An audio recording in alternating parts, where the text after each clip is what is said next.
the next few weeks, I'm going to be doing some kind of standalone topical messages as we lead up to Easter, and then I'll have a series right before Easter that we'll do. This week we're going to be looking at James, verses 13 and 14, and a message that I've entitled Fatal Miscalculations. And to miscalculate means to misjudge, to make a mistake, to calculate wrongly. Now, being a mathematician, I'm very interested in the right way to calculate things. But there have been many fatal miscalculations that have occurred in our world. I think about one. Several years ago, we had a Mars orbiter that was going to be the first interplanetary weather satellite. But it was lost in 1999. It came too close to Mars, it crashed in the planet's atmosphere, and the problem was a fatal miscalculation. The NASA team, when converting English measurements to metric units, made a miscalculation, and it cost about $125 million. Robert Falcon Scott, he was a Polish polar explorer, and he made a fatal miscalculation in his exploration of the pole, the North Pole. He made a miscalculation concerning the amount of food his men would need on their 1910 expedition to the South Pole. He allotted too few calories per day. When hauling sleds at a high altitude, all of the men died, not of extreme cold, but of starvation.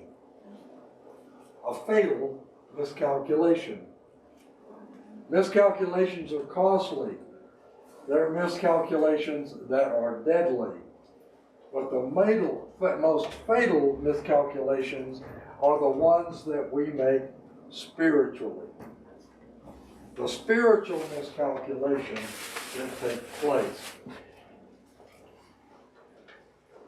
In the service today, you may be one who has made and created a looming disaster because of a miscalculation about life and death. The letter of James was written by the half-brother of Jesus, and he was the leader of the church in Jerusalem. James strikes at the heart of pride we see in James 4, verse 6, where he says, "But he gives more grace." Therefore it says, God opposes the proud, but gives grace to the humble. And this morning we're going to be looking at fatal miscalculations. James urged his readers to submit to God in all things. One of the outcomes of pride is self-sufficiency, self-confidence, and arrogance. A prideful heart lays its own plans and determines its own agenda. James is addressing traveling merchants of his day who went from city to city, making as much money as they could. When I think about traveling merchants and things like that, it makes me think back to the olden times when they had snake oil salesmen. And they'd go from town to town selling some concoction that cured all the evils of the world. Everything from an upset stomach to cancer to loss of hair. They would do it. Naturally, I never ran into the loss of hair guy that was selling that snake oil potion.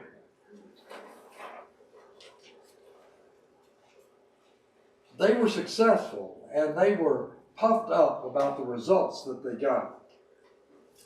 But God did not factor into the equation of their lives. He didn't factor in. They didn't take into account God.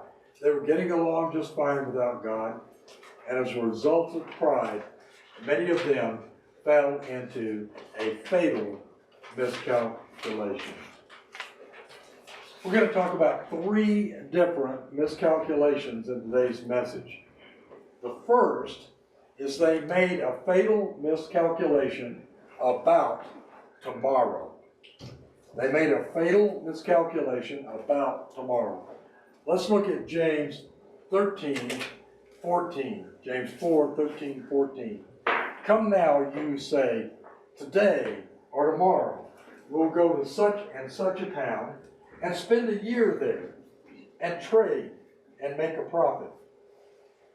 Yet you do not know what tomorrow will bring. They made a fatal mistake about tomorrow. Now, when I was in school, we learned about writing an article, that might appear in a newspaper, an investigative article, a journalistic article. And they would ask who, when, what, where, how, those kind of things. Well, these guys never asked that kind of question. When was the when? Today or tomorrow. They arrogantly thought that they controlled events. Who was the who in this passage? We. We. It says, we will decide. Today or tomorrow, we will go. We will go. Where were they going? To such and such a town. They just picked some place out of the blue that they were going to go. They arrogantly thought that they could decide when, where, how, and who. What were they going to do? They were going to trade. Why? So that they could make a profit. They gave no consideration. Nowhere in here did you see where they gave consideration to the will of God or the guidance of God in their lives. They were guilty of the sin of presumption. They were totally independent, totally dependent upon themselves. They were looking to themselves to achieve all their goals. They were arrogant, self-confident, cocky. These were self-sufficient businessmen who had a laser focus on their personal success, what they could do personally. Seeking God's help and direction were not part of their vocabulary or their thought. James was addressing a group of people who had one focus, the pursuit of more. Now, if that doesn't fit where we are today, I don't know of anything else. In the pursuit of more. It doesn't matter what the more is. More money, more toys, more satisfaction in self, more vacations, more food. Some of us are fixated on more food. Trying not to fixate myself on that, but sometimes it happens. You know? We all are in some category where we're out seeking for more. As I get older, maybe I'm seeking for more time. Maybe I'm trying to focus on my exercise and health and stuff so I can get more time for myself. More. We're all looking for more. One focus. Everything. The treatment of others. The view of God. Everything was focused on themselves. All of their view of what they could do for others or how they could serve God was always secondary or tertiary or some other far-fetched goal. James was looking at them. This particular group of merchants were focused on money. Their future plans and their ambitions focused around wealth. The more they wanted was more wealth. They didn't think about their need for God. Gave no thought for God. They didn't ask the question, Lord, what do you want me to do? What would you have me do? They were miscalculating. They miscalculated. They miscalculated because they were focused on tomorrow. They miscalculated about what tomorrow was. It's not wrong to want to work and earn a living. Honest work is commended in the Bible. We see that. It's not wrong to be engaged in commerce, to buy and sell. What was wrong? It's not certainly wrong to plan for the future, but three things were wrong with their focus. They had the wrong focus because their focus was on the love of money. They lived for making money, not serving the Lord. They made decisions without seeking the Lord's direction. They had the wrong decision-making process. They made decisions without seeking the Lord's direction. Third, they assumed they would have tomorrow. They assumed they would have tomorrow. How many of you are absolutely certain that you will have tomorrow? I don't see a hand raised. Absolutely certain that you have tomorrow. We don't. They were guilty of pride and presumption. They thought their life was in their hands. They made a fatal miscalculation. Have you ever made a fatal miscalculation about tomorrow? Made a plan for your life? You were anticipating retirement or graduation or marriage, everything you had arranged in your life. I saw on television this past week about people who have planned their weddings in this COVID time. They said, well, we'll just wait till it's over. And now it's been a year past. So they had people that were scheduling their retirement. Well, I'll just wait and do my retirement after COVID. Then a year later, we're going to go see our relatives. Last March, they said, well, we'll just wait until this COVID thing is over. A year has passed since then. Plans that we make, that things happen in our plans, that if we don't have our focus in the right place, we can be a subject of a fatal miscalculation. The devil convinces us that to think about our plans and our successes now and worry about eternity later. Since we don't know what will happen tomorrow, we've got to seek God's direction for our life and our future. The Proverbs 27:1 says, do not boast about tomorrow, for you do not know what a day might bring.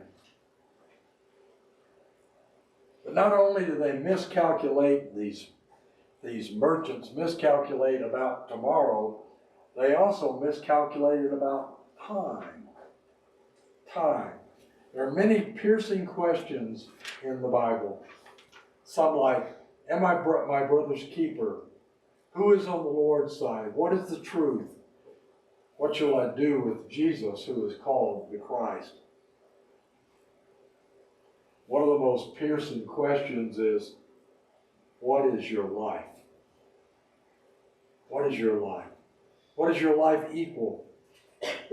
Some would answer, say, my life is power, my life is pleasure, my life is money, or my life is family. James answers that question with one word. If you look in James, back in James 4:14, once again, the last part of that verse says, what is life? For you are a mist that appears for a little while and then vanishes. I don't know what your view of the age of the earth is, or the age of humankind. I have my own opinion about that. But whatever your opinion is about that, probably the shortest period of time that human beings have been on this earth is probably something in the neighborhood of 6,000 years. Now, some may stretch that out further and all, but and the further they stretch it out, the more my point is made. The average life of a person is somewhere between 65 and 70 years. Compare that to 6,000 years. How much is your life here on earth? How much is your life here in physical form on this earth?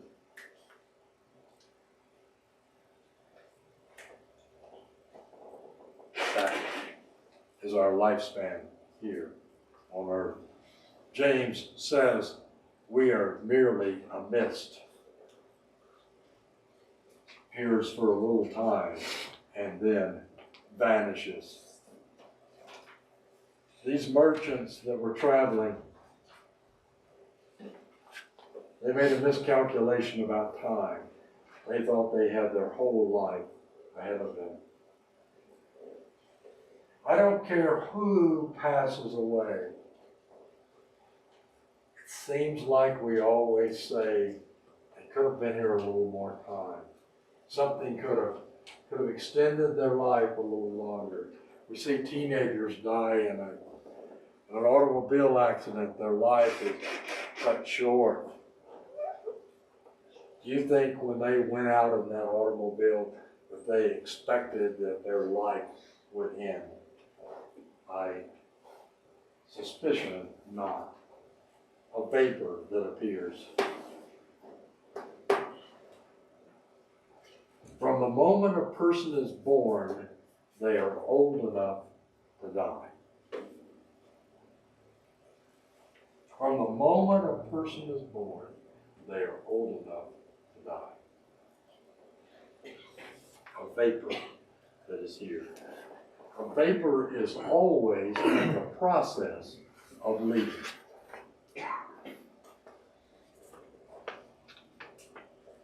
A vapor is also short-lived. It's the brevity of life. Just a speck of time. Life is short.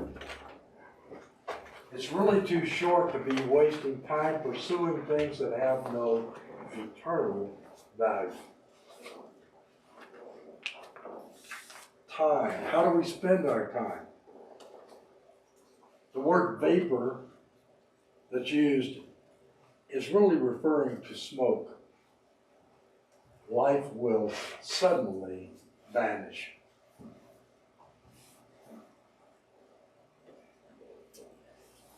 Think about this.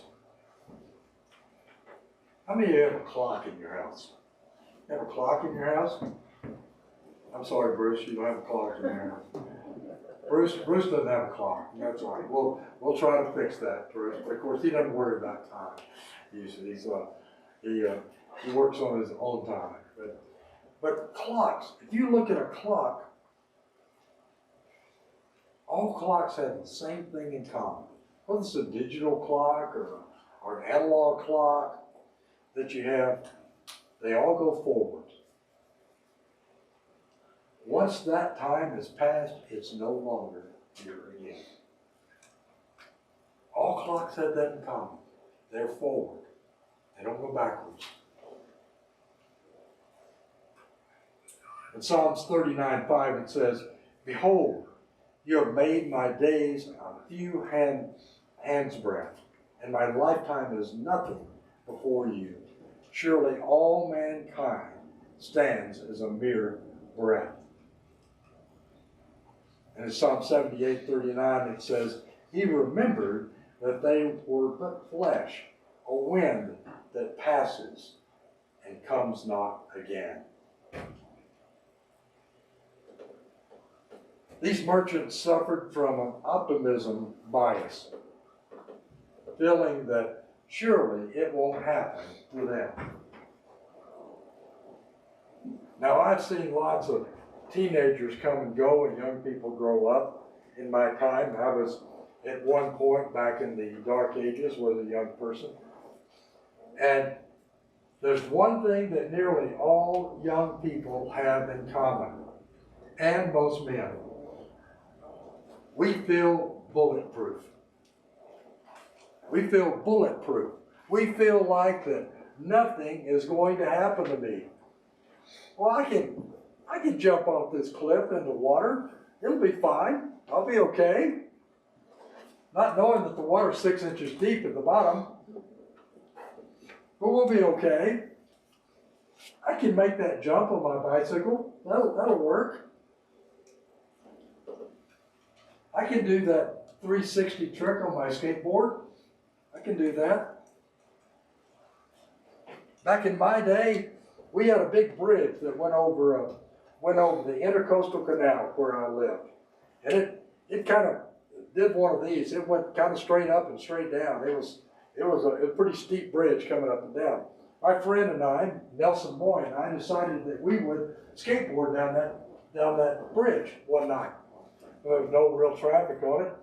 And I can tell you that back in those days we had steel skate wheels on the skateboards.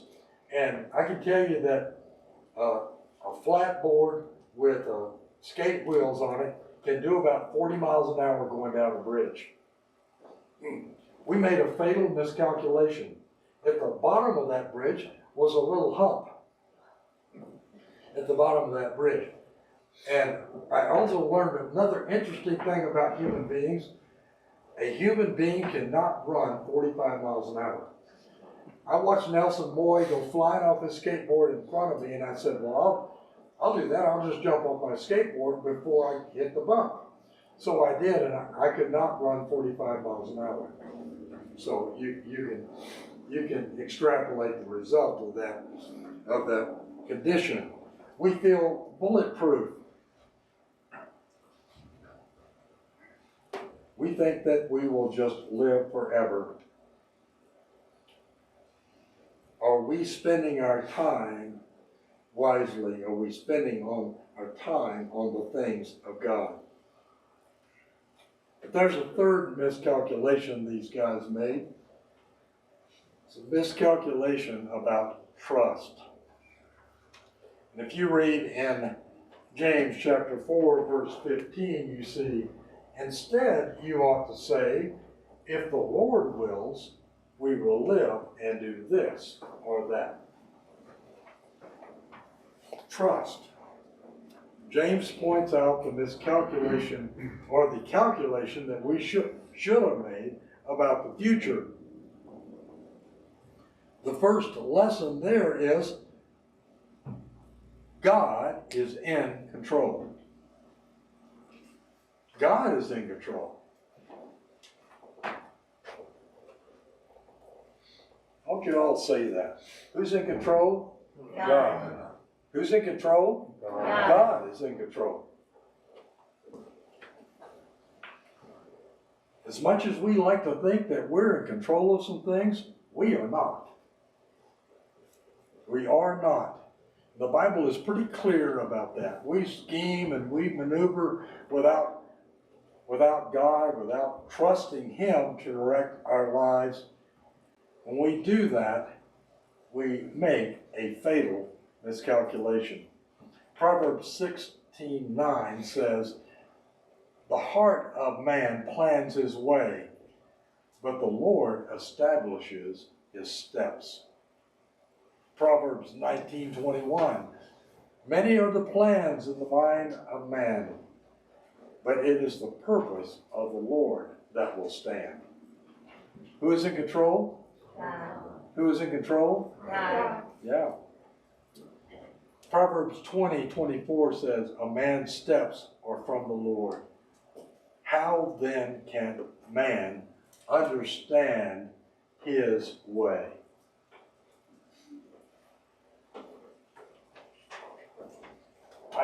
One statement I can say, and I hope nobody takes this in the wrong way, you are not as smart as God.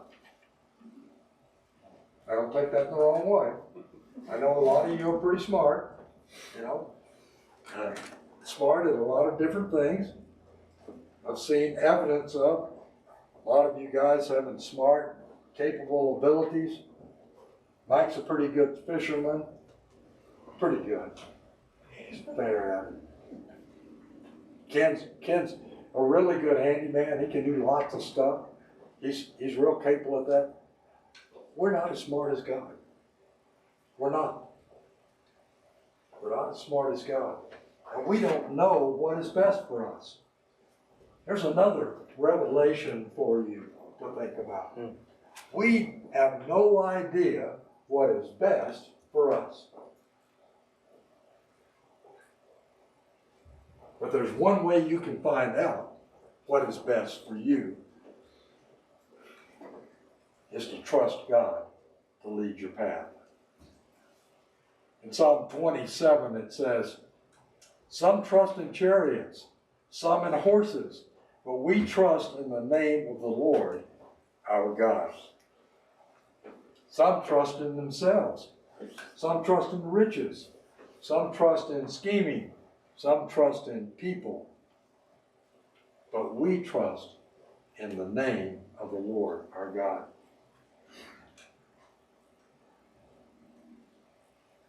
Many Christians live as actually practical atheists.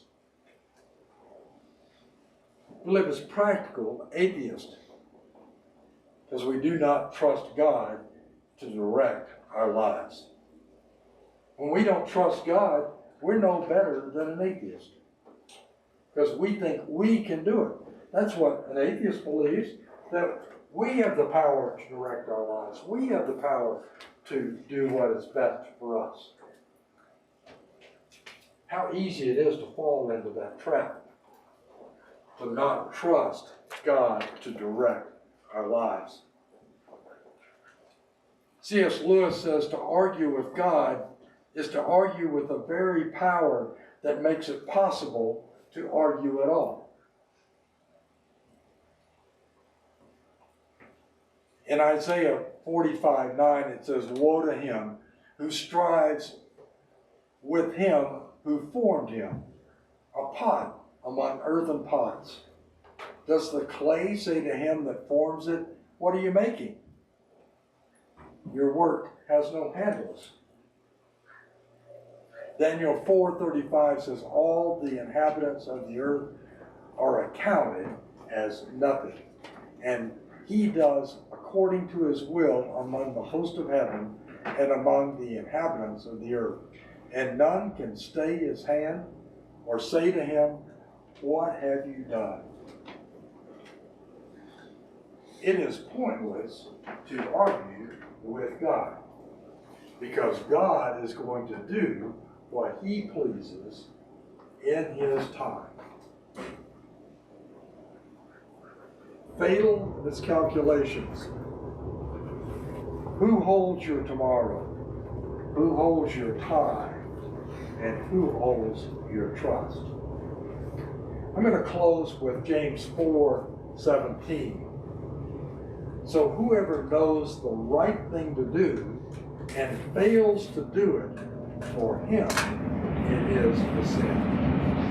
How do we know the right thing to do? We know the right thing to do because we trust God to lead our path. Amen or amen? Is God leading your path today, or are you making a fatal miscalculation? God may ask you to do something that feels uncomfortable for you. But it'll be a lot more uncomfortable for you to not follow what God has chosen you to do. Now, I think most of you have made the decision to follow God, to accept Jesus Christ as your Lord and Savior. I know most of you have done that. I know most of you are trying your best to do what God wants you to do. But are we always trusting His path? Are we always conscious that He holds our mind? Be careful that we don't make fatal miscalculation in our spiritual life. I'm going to ask the musicians to come forward. Karen, if you'd come and lead us as we have a hymn of invitation. I'm going to stand up front. If you have things that you need to share with me or decisions you need to share, I'll be up front to receive you. But remember, God owns the future. Our time on here on earth is short. It's not wasted with things that have no eternal value.